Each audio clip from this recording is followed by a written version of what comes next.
ሱዳን መደበሩ ዝገበረ መንገዲ ኣየር በድር ሓድሽ ስሩዕ ንግዳዊ በረራታት ካብን ናብን ኣስመራ ከም ዝጀመረ ገሊጹ። እዚ ምጅማር በረራዚ እቲ መንገዲ ኣየር መስመራት ኣብ ዘስፋሓሉ ዘሎ ግዜ ኮይኑ ኣብ ቀረባ እዋን ድማ ናብ ኢስታንቡልን ካይሮን ሓድሽ መስመራት ከፊት ኣሎ። ኣብ ሃገራዊ ማዕረፎ ነፈርቲ ኣስመራ ኣብ ዝተኻየደ ናይ ምብሳር ስነ ስርዓት ላዕለዎት ሰበስልጣን ክልቲአን ሃገራትን መራሕቲ እቲ ትካልን ተረኺቦም ነይሮም። ዋና ዳይሬክተር ሲቪል አቪዬሽን ኤርትራ ጳውሎስ ካሕሳይ ኣብ ዘስምዑ ቃል እቲ መንገዲ ኣየር ካብ ፖርት ሱዳን ናብ ኣስመራ ዝጀመረ ንግዳዊ በረራ ናብ ሃገራት ኣፍሪቃን ማእከላይ ምብራቕን ዝጓዓዙ ገያሾ ሰፊሕን ተወሳኺን ምርጫታት ዘፈጥር ኢሉ። አምባሳደር ሱዳን ኣብ ኤርትራ ኦሳማ አሕመድ፣ ዋና ዳይሬክተር ሲቪል አቪዬሽን ሱዳን አቡበከር አልሰዲቅን ዋና ጸሓፊ ፋይናንስ መንገዲ ኣየር በድር ጣሪቅ አሕመድን ብወገኖም ኣብ ዘመሓላልፍዎ መልእኽቲ እዚ በረራዚ ንግዳዊ ረብሓታት ካብ መምጻእ ሓሊፉ መንጎ ህዝብታት ኤርትራን ሱዳንን ዘሎ ሕውነታውን ምሕዝነታውን ዝምድናታት ንምዕባይን ንምሕያልን ዕዙዝ ኣበርክቶ ኣለዎ ኢሎም። እዚ ብሱዳናውያን ሰብ ሃብቲ ዝውነን ብ1997 ዝጀመረ ኩባንያ መንገዲ ኣየር ኣብ ዝቐረበ እዋናት ተበጻሕነቱ ንምስፋሕ ዓበይቲ ስጉምታት ክወስድ ጸኒሑ እዩ። እቲ ትካል ምስ ቱርኪ ኢስታንቡል ዝራኸብ ሓድሽ መስመራት ምኽፋቱ መርበባት በረራታትን ንምዕባይ መሰረት ዘንበር ክኸውን እንከሎ ቀጺሉ ድማ ናብ ግብፂ ካይሮ ዝገብሮ በረራታት ብምጅማሩ ንመገሻታት ኣብ ዞባን ኬንያን ዓብ ምቅላል ፈጢሩ ኣሎ። ሕጂ ድማ ኣስመራ ክፋል ናይዚ ስትራቴጂካዊ መስፋሕፋሕ ብምዃና ምስቶም ቅድሚ ሕጂ ዝተመስረቱ መስመራት ካይሮን ቱርክን ከታሕዝ ምዃኑ ተገሊጹ ይርከብ። እቲ መንገዲ ኣየር ኣብ ናይ ፌስቡክ ሕሳቡ ኣብ ዘስፈሮ ጽሑፍ ምስ ኣስመራ ዘተኣሳስር መስመር ብምኽፋቶም ኩርዓት ከም ስምዖም ድሕሪ ምግላጽ እዚ መስመር ንርክብ ክልቲአን ሃገራት ዘደንፍዕ ጥራሕ ዘይኮነ ናብ ካልእ ዓለም እውን ማዕጾታት ዘምርሑ ምዃኑ ገሊጹ። እዚ መንገዲ ኣየር ንኣስመራ ምስ ኢስታንቡል፣ ካይሮ፣ ጁባ፣ ኢንተቤ፣ ኣዲስ ኣበባ፣ ጅዳን፣ ሪያድን ዝኣመሰሉ ብዙሓት ኣህጉራውያን ማዕርፎ ነፈርታት ብቐጥታ ከራኽባ ምዃኑ ሓቢሩ ኣሎ። እዚ በረራታት እዚ እታ ድሩት ኣህጉራዊ በረራታት ከም ዘለዋ እትግለጽ ኤርትራ ዓብ ፍታሕ ክኸውን ተጽቢት ይግበር። መንገዲ ኣየር ኢትዮጵያ ካብ መስከረም 2024 ጀሚሩ በረራታቱ ናብ ኣስመራ ድሕሪ ምቁራጹ ገያሾ ብሰንኪ ቀጥታዊ በረራታት ዘይምህላው ብዱባይ፣ ካይሮን፣ ኢስታንቡልን ኣቢሎም ክሳብ 17 ሰዓታት ዝበጽሕ ናይ ትራንዚት ጉዕዞ ክወስዱ ተገዲዶም ጸኒሖም እዮም። ብጀካ ሱዳናዊ መንገዲ ኣየር በድር ኣብ ዝሓለፈ ሳምንታት እውን ብኬንያውያን ሰብ ሃብቲ ዝውነን ኩባንያ ኣስትራል አቪዬሽን ናይ ጽዕነት በረራታት ካብን ናብን ኣስመራ ክጅምር እንከሎ መንገዲ ኣየር ናይ ሕቡራት ኢማራት ዓረብ ዝኾነ አልኢትሓድ እውን ካብ ሕዳር 2026 ጀሚሩ ናብ ኣስመራ 4 ግዜ ሰሙናዊ በረራታት ንምጅማር ስትራቴጂካዊ ውጥን ከም ዝሓንጸጸ ኣፍሊጡ እዩ። እቲ ሕጂ ናብ ኣስመራ መስመር ከፊቱ ዘሎ መንገዲ ኣየር በድር ቀንዲ መደበሩ ኣህጉራዊ ማዕረፎ ነፈርቲ ካርቱም እኳ እንተኾነ ድሕሪ ምጅማር ኩናት ሓድሒ ሱዳን ግን ካብ ፖርት ሱዳን እናነቐለዩ በረራታቱ ዘካይድ ዘሎ።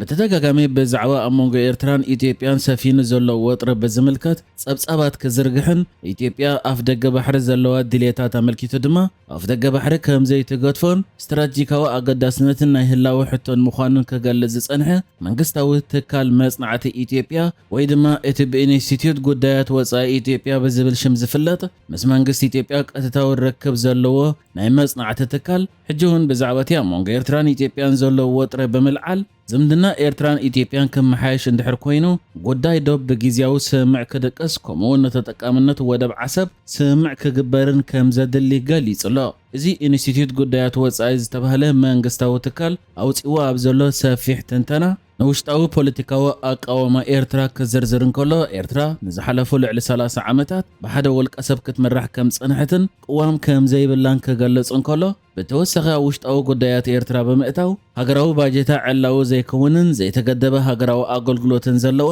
ብትካላት ሰብኣዊ መሰላት እትንቀፍ እያ ድሕሪ ምባል ኤርትራ ብ1993 ከም ሃገር ንኽትቀውም ዝተገብረ ረፍረንደም ብዝምልከት ክሳብ ሕጂ ኣብ መሪሕነት ኢትዮጵያ ዘይተጠቀሰሉ ጉዳይ ክብል እውን ጠቒሱ ይዝርከብ። እቲ ትካል ኣብ ዘውፅእዎ ዘሎ መግለፂ ቀፂሉ መንጎ ኤርትራን ኢትዮጵያን ዘሎ ዝምድና ግድን ክመሓየሽ ዝኽእለሉ መንገድታት ክህሉ ኣለዎ ድሕሪ ምባል እቲ ክመሓየሽ ዝኽእለሉ መንገድታት ድማ ብዝርብን ቁፅር ብዝተገብረሉ መንገድን ክኸውን ኣለዎ እንተዘይኮይኑ ግን ኣይ ሰላም ኣይ ኩናት ነዊሕ ዝቕፅል ኣይኮነን ብምባል እውን ብሰላማዊ መንገዲ ፍታሕ ዘይምንዳይ ሳዕቤን ክህልዎ ከም ዝኽእል ከጠንቅቕ ተራእዩ ዘሎ። እቲ ትካል ወሲኹ ኣብ መንጎ ክልቲአን ሃገራት ዝምድና ዝመሓየሽ ኣብ ውሽጣዊ ጉዳያት ዘይምትእታው ዘውሕዝ ፀጥታዊ ስምዕ ንስግረ ዶባውን ነግድን ቆጠባው ወፍርን ዝገዝእ ምርዳእ ንተጠቃምነት ወደብ ዓሰብ ብዝምልከት ስምዕ ክግበር ከምኡውን ንኢሚግሬሽን ጥርናፈ ቤተሰብን ዘመሓድር ስምዕ ክትግበር እማሚ ኣቕሪቡ ዘሎ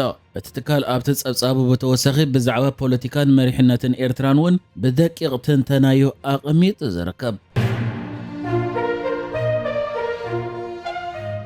أبو أمبر كوميشن حبرة أفريقيا جبوتاوي محمود علي يوسف بمخنيات مبل 35 عمل صنبل ناصنت إيرترا ناب حزبن منقسن إيرترا أنكو حقوسكم كذل يدل دحر مبال እቲ ሕብረት ምስ ኢትዮጵያ ሓበራዊ ናይ ሰላም ዕላማታት ዞባዊ ርጉእነት ምትሕብባር ከምኡ ድማ ዘላቒ ምዕባለ ንምዝጋብ በቀረባ ይሰርሕ ከም ዘሎ ድሕሪ ምግላጽ ብሽም ኮሚሽን ሕብረት ኣፍሪቃ ድማ ንኤርትራ ሰላምን ሓድነትን ብልጽግናን ከም ዝምነየላ ይጽሒፉ ብጀካ በወንበር ኮሚሽን ሕብረት ኣፍሪቃ ፕሬዝደንት ልኡላዊ ቤት ምክሪ ሱዳንን ኣዛዚ ሰራዊት ሱዳንን ጀነራል ዓብዱልፈታሕ አልቡርሃን እውን ናብ ኤርትራ ናይ እንኳ ሓጎሰኩም መልእኽቲ ክሰድድን ከሎ ነቲ ኣብ መንጎ ኤርትራን ሱዳንን ዘሎ ክልተኣዊ ከምኡ ድማ ሕውነታዊ ርክባት ብምንኣድ ሱዳን ኣብ መንጎ ክልቲአን ዘሎ ርክባት ክዓብን ኣብ ዝተፈላለየ መዳያት ዘሎ ምትሕብባርን ድማ ንኽዛይድ ንዝግበር ፃዕርታት ውፈይቲ ኮይና ክትቅፅል ምዃና እውን ሓቢሩ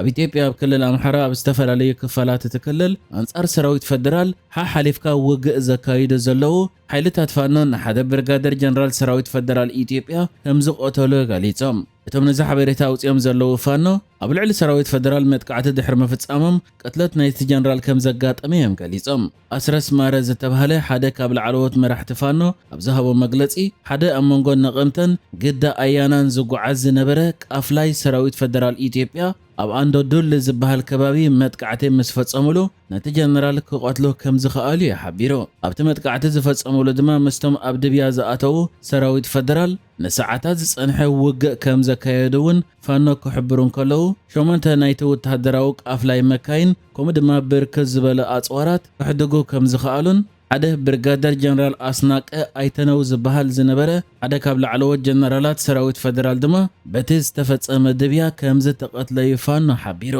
ፋኖ ብጀካ ብወገን ሰራዊት ፌደራል ዘጋጠመ ክሳራ ብወገኑ ዘጋጠመ ክሳራ ብዝምልከት ሓበሬታ ኣይሃበን ብዛዕባ ዝሕጂ ፋኖ ቀቲለዮ ዝብል ዘሎ ብርጋደር ጀነራል ብዝምልከት ድማ ሰራዊት ፌደራል ኢትዮጵያ ኮነ ብሓፈሻ መንግስቲ ኢትዮጵያ ዝኾነ መግለፂ ዘየውፅእ ዘሎ ኮይኑ ኣብዚ ዝሓለፈ ቀረበ እዋን ግን ነቶም ጥሩፋት ሓይልታት ብምባል ክገልጽዎም ዝጸንሑ ሓይልታት ፋኖ ከም ዘዳኸምዎምን ሰፊሕ ከባቢታት ድማ ሓራ ካብኦም ከም ዝገበሩን ሰራዊት ፌደራል ክገልጽን ይሕዮ نحجز تدالو الزيناتات ازينيرو بكالك ساب نرغب سلام نعخم